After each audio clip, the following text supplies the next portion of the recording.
72.09 72.09 இது ஓவரால் சதவீதம். கள்ளக்குறிச்சி ஹையஸ்ட் 75.67%. அடுத்த தர்மபுரி 75.44%. அதுக்கு அடுத்த சிதம்பரம் 74.87%.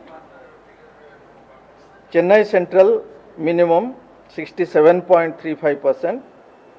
அடுத்த Chennai south 67.82%. Madurai 68.98%. Chennai north 69.26%. So இது டீட்டெயில்ஸும் நாங்கள் கொடுத்துருக்குறோம், இப்போ ஷேர் பண்ண போகிறோம். விலிவான் கோடு இன்னும் ஒரு 5 மினிட்ல நமக்கு ரிப்போர்ட் கிடைக்கும். ஸோ இதில் நான் போஸ்டல் பேலட்டெல்லாம் நம்ம இதில் இன்க்ளூட் இல்லை. இது ஒன்லி நம்ம வாக்குச்சாவடியில் எவ்வளோ ஓட்டு வந்திருக்கு அந்த ஃபிகர்ஸ் தான் நான் வாசிச்சிருக்கேன். அதுக்கு மேலே இருக்கு. லாஸ்ட் டைம் 2019 இந்த டைமுக்கு நம்ம இருக்கிற ஃபிகர் பார்க்கும்போது கிட்டத்தட்ட 69% இருந்தது. சொன்னாலே சென்னை, ஏன்னா நிறைய இடத்துல வெயில் கொஞ்சம் அதிகம் கடுமையாக இருக்கிறனால கடைசி ஆஃப்டர் 3 PM நிறைய பேர் வந்திருந்தாங்க. 3 to 6 PM நிறைய பேர் வந்திருந்தாங்க. நிறைய வாக்குச்சாவடியில் நாங்கள் என்ன பார்த்துருக்கோம்னாக்கா 6 மணிக்கு மேலேயும் நிறைய பேர் இன்னும் இருந்துட்டு அவங்க சீட்டெல்லாம் அவங்க வாங்கிட்டு ஓட்டு போட்டு போகிறதுக்கு அவங்க ரொம்ப ஆர்வத்தோடு இருக்கிறாங்க. ஸோ இறுதி ஃபிகர் ஏன்னா இப்போ ஈவன் 8 மணி 9 மணி வரைக்கும் நட்டினா கூட அது நம்ம லாஸ்ட் பர்சன் இருக்கிற வரைக்கும் அவங்களோட ஓட்டு வாங்கி தான் நம்ம அந்த இவிஎம் யந்திரங்கள் எல்லாம் சீல் பண்ண போகிறோம். டீட்டெயில் ஃபிகர் பார்க்குறதுக்கு நாளைக்கு நம்ம ஒரு 12 மணிக்கு எக்ஸாக்டாக ஃபிகர் கொடுக்கலாம். ஏன்னா அது ப்ரிசைடிங் ஆஃபீஸர்ஸ் எல்லாம் நம்ம கலெக்ஷன் சென்டரில் எப்படி ரிப்போர்ட் கொடுக்குறாங்களோ அந்த பேசிஸில் detail final figure. FST SST இப்போ நம்ம தேர்தல் முடிஞ்ச பிற்பாடு நம்ம நிறைய இடத்துலேருந்து டிஸ்மேண்டில் பண்ண போகிறோம். இப்போ எலெக்ஷன் கமிஷன்லேருந்து நமக்கு ஒரு இன்ஸ்ட்ரக்ஷன் வந்திருக்கு. நம்ம அடுத்த கேரளா, கர்நாடகா, ஆந்திர பிரதேஷ் அந்த மாதிரி மாநிலங்களில் எலெக்ஷன் இருக்கிற வரைக்கும் அந்த பார்டர் பகுதியில் மட்டும் நம்ம தேவைக்கிறப்போ எஃப்எஸ்டி இல்லைனா எஸ்எஸ்டி நாங்கள் டிப்ளாய் பண்ண போகிறோம். மற்ற இடத்துலேருந்து நாங்கள் எடுக்க போகிறோம். சார் எண்ணிக்கை கம்மியாயிருமா? நம்ம எவ்வளோ எண்ணிக்கையில் தான் இருக்கும்?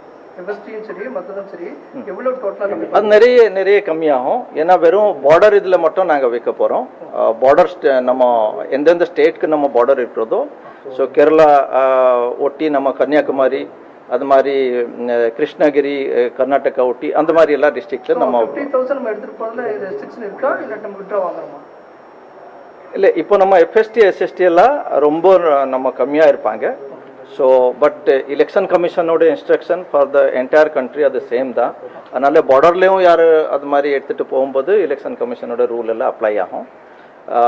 இந்த நம்ம வித்தின் த ஸ்டேட் நிறைய இடத்துலேருந்து நாங்கள் விட்ரா பண்ணுவோம். சார், மறு தேர்தல் நடத்துறதுக்கு யாராவது நாளைக்கு காலையில் தான் நம்ம தெரியும். ஏன்னா எல்லா ப்ரிசைடிங் ஆஃபீஸர்ஸ் எல்லாம் எப்படி ரிப்போர்ட் கொடுக்குறாங்களோ, அதுக்கப்புறம் அப்சர்வர்ஸ், இண்டிபெண்ட் அப்சர்வர்ஸ் எப்படி ரிப்போர்ட் கொடுத்துருக்காங்களோ, வேறு கட்சி அவங்க ஏதோ ரிப்போர்ட் கொடுத்துருக்காங்களா, அதெல்லாம் அப்சர்வர்ஸ் அது நேரில் அது பார்த்துட்டு அவங்க ஒரு ஆய்வு பண்ணிட்டு ரிப்போர்ட் கொடுப்பாங்க. அந்த பேசிஸில் தான் சொல்ல முடியும்.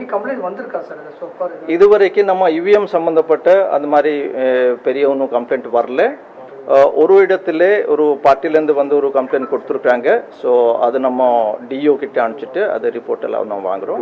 மற்றபடி டோட்டலாக பார்க்கும்போது ரொம்ப சுமூகமாக without any law and major problem. சின்ன ஏதோ ஒரு வாக்குவாதம் அந்த மாதிரி இருக்கலாம், தவிர ஒரு மேஜர் ஒன்றுமே இல்லை. இவிஎம் யந்திரங்கள் கூட நல்லா தான் ஃபங்க்ஷனிங்கில் இருந்தது.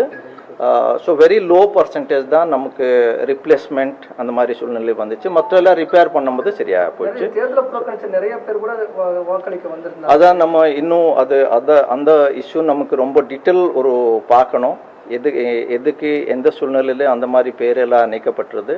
அப்புறம் திரும்பியும் நான் ஒரு வேண்டுகொள்கிறேன், நம்ம வர காலத்தில் கூட நம்ம வாக்குச்சாவடிக்கு போகிறதுக்கு முன்னே நம்ம இந்த ஸ்பெஷல் சம்மர் ரிவிஷனில் ஆரம்பம் பண்ண நேரத்தில் கூட நம்ம வாக்காளர்கள் அவங்களோட பேரெல்லாம் அதில் இருக்கிறதா எல்லாம் செக் பண்ணலாம். அப்புறம் ஓட்டர் ஹெல்ப்லைன் ஆப்பில் கடைசி வரைக்கும் பார்த்துட்டு ஏன்னா இன்றைக்கும் என்கிட்ட ஒரு சில பேர் நேரில் அவங்களுடைய ஓட்டர் ஐடி நம்பர் எல்லாம் கொடுக்கும்போது பார்க்கும்போது அது இன்னொரு பகுதியில் இருக்குது, அதுவும் நாங்கள் பார்த்துருக்கோம். ஸோ இதான் நம்ம வாக்காளர் அவங்களுடைய கடமை, இதெல்லாம் கொஞ்சம் பார்க்கணும். அனைத்து பொலிட்டிக்கல் பார்ட்டிஸ் அவங்களும் இதில் இது பண்ணணும். நம்ம கவர்மெண்ட்ஸ் நம்ம எலெக்ஷன் கமிஷன் சார்பாக நம்ம என்னென்ன பண்ணணுமோ இது ஒரு ஒரு ஒரு கோஆர்டினேட்டட் முறையில் அது பண்ணும்போது இன்னும் நமக்கு நல்லா ரிசல்ட் வரும். ஸோ நன்றி.